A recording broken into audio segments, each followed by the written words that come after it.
Several years ago, in July of 2023 to be exact, I decided to start pursuing certification as a master hand knitter through the Knitting Guild Association.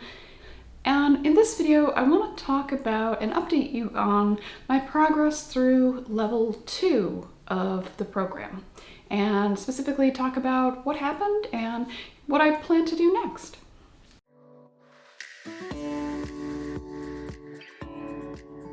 Hi, welcome to Musing Maker. I'm Harriet. If you're a new viewer here, welcome.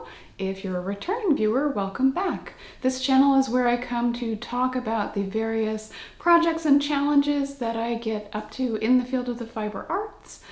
I talk a lot about knitting and crochet, but there may also be some spinning and some weaving thrown in there from time to time. So my hope is that you will find information and insights here that are useful to you on your own fiber arts journey, and that you'll like and subscribe and come back again and again. The Knitting Guild Association's Master Hand Knitter Certification program has 3 levels, and I started level 1 in July of 2023, and I completed it in September of 2024. At that point, I enrolled in and purchased level 2 of the certification program and began working on it.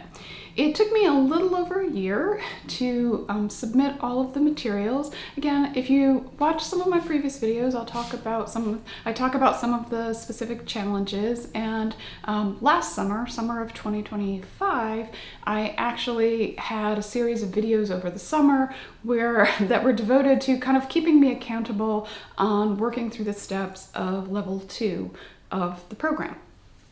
So in early November of 2025, I submitted the required materials for level 2 of the Master Hand Knitter Certification program.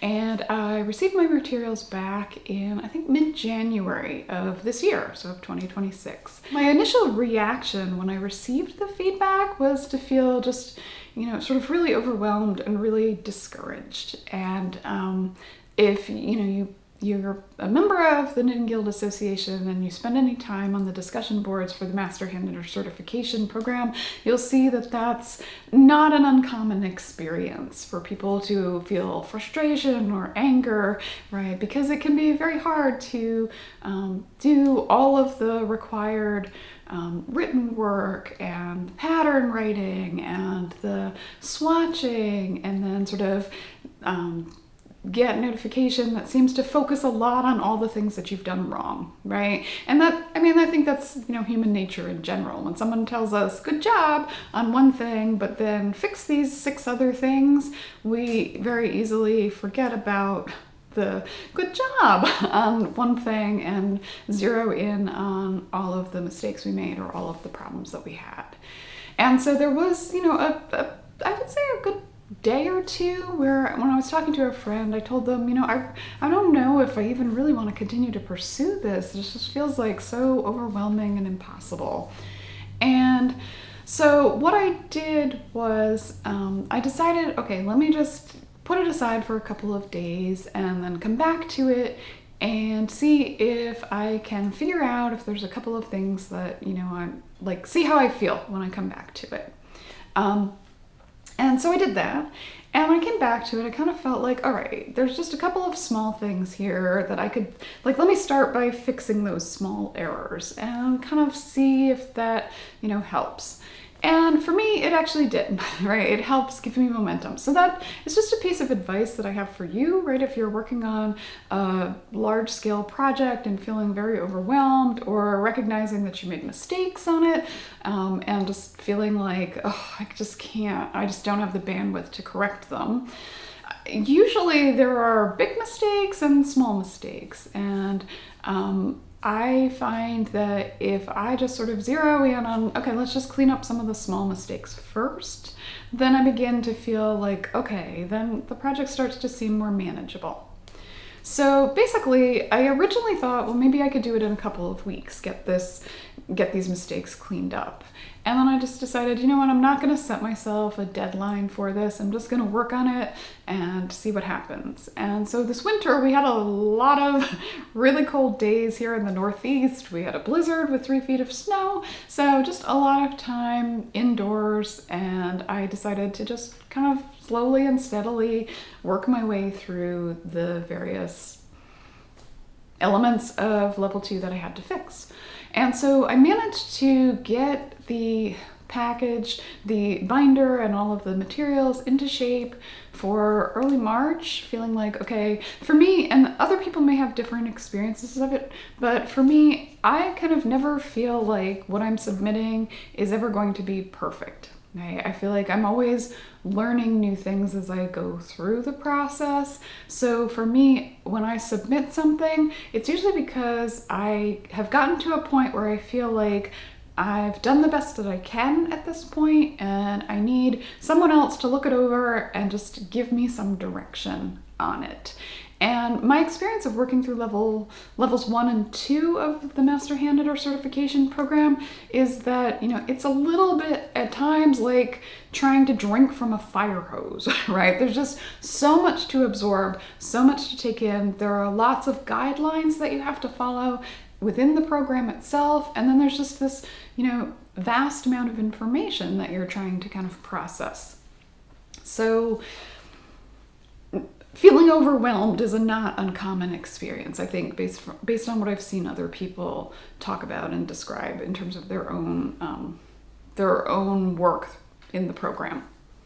So by the early March, I felt like, okay, I'm at another point where I'm at another stopping point. I've done the best that I can in terms of, fixing what I have. And so I sent my materials in and kind of, waited cringing a little bit to see, because I had in the back of my mind, like, if I get a lot of really harsh feedback again, then I'm just going to feel really discouraged again. But surprise, surprise, the feedback that I got was actually, very complimentary. And in particular, what I really liked was that the reviewers of my portfolio specifically commented on the fact, and they did this after I completed level 1 as well, right? So the initial reaction or feedback that I had gotten, not necessarily a reaction, but the feedback that I had gotten had been like, okay, you need to fix X, Y, Z, P, D, Q, right? This list. And within that, there were things like, really nice job on this, this looks lovely. But there was a laundry list of things that I needed to fix. But in both cases, once I went back in and worked my way through fixing that laundry list, the feedback that I got was, it's so gratifying to see someone, work so hard to improve their knitting. And it really, like, you've made our day. This really stands out, how much effort you've put into, fixing it. And then they just systematically went through. They're like, this is good. You've got this. You figured this out. Good for you. And then there were still a couple more things that I had to kind of, fix and resubmit. But that third resubmission didn't involve sending like the whole binder of materials, but just more like sort of some email submissions. And then, with that, a couple of small swatches that I had to kind of work on. And in all of this, I will say that one of the things, being an educator myself helps. I have a 30-year career as a professor. And so I kind of know what goes on behind the scenes. And so I know that when they're asking me to, fix this, you gotta clean this up, you've got to get better at doing, this, it's 9 times out of 10, it's not just some sort of, picking, policing of rules, but it's more because the program is scaffolded. And so if you have problems with a particular task or a particular requirement on level 1, those problems are going to snowball when you get to level 2 because you're building on what you learned in level 1. Right? And so all 3 programs are like that. All 3 levels are like that. It's scaffolded. So what you learn in level 1 sets you up for what you have to then do and learn in level 2, which sets you up for what you have to learn and do in level 3. So long story short, in March of this year, I got the news, I passed level 2, right? So it was not a success-only journey, and I wanted to kind of take a few minutes to talk about that here, because I think a lot of times we feel like it should be, right? But it's not. So I completed level 2 in March of 2026, and I decided that, yes, I do want to continue on and work on level 3. And there were several reasons for that. One is that I felt like, it would bother me to have worked through 2/3 of the program and then given up. And so I felt like, when I look at my knitting, how my knitting has progressed since 2023, I noticed changes, I noticed improvements. And so I try to kind of have some humor about it when I get the feedback where they're like, this doesn't look so good. I'm like, you should have seen it 2 years ago, right? So I'm kind of trying to have humor and to give myself grace about those kinds of things. So interestingly enough, one of the things that, that was happening to me, I think was probably happening to a lot of other people who are pursuing the hand knitter certification. And so one of the things that I was really, happy to see is that they actually have revised the program significantly, beginning, I think, effective almost immediately. And so one of the major changes that they've made to the program is that you now have an assigned advisor as you work through each level. And so I have an assigned advisor who was the person who evaluated me for level 2, and they are now my advisor for level 3 of the program. So throughout the program, there's this effort to keep a sense of continuity. And they've also put in a bunch of new requirements, and some of the new requirements are really just about kind of bureaucratic logistics of the program that I, for one, find really helpful. So one of the things that you have to do now is, before you proceed with making the swatches, you have to communicate with your advisor and say, okay, here are the yarns that I'd like to use in these particular colors. And you have to get approval for those. And you also, so for the book reviews, I also had to say, okay, I want to work on these particular books and get approval for that. And, in each case, your advisor writes back and says yes, right, or no, or, gives you some advice. And similarly, as I work through level 3, there will be other elements of projects that I have to work on where I have to get approval for different steps along the way. And they indicate, in their discussion in the announcement of the changes, the whole goal was to provide for a smoother review process. And so I would say that I think that so far it seems to me like those changes are really going to do that. So for example, I got dinged because I sort of picked a couple of the wrong types of yarn and submitted the swatches and then had to redo the swatches or redo a small project because I had used types of yarn that it did say in the instructions were not permitted, but the problem was, again, the instruction document is 30 pages long, and even if you read through it very systematically, it's easy to forget small details, right? And, again, this would be something that's very characteristic of my experience as an academic, right? Students might forget that they have a particular requirement, that like a phys ed requirement, or some small thing that they have to do, or something that they can't do, right? You can't take course A if you've taken course B. And yeah, if you're coming from outside the program, those are little details that, are crucial, but that can be really easy to overlook.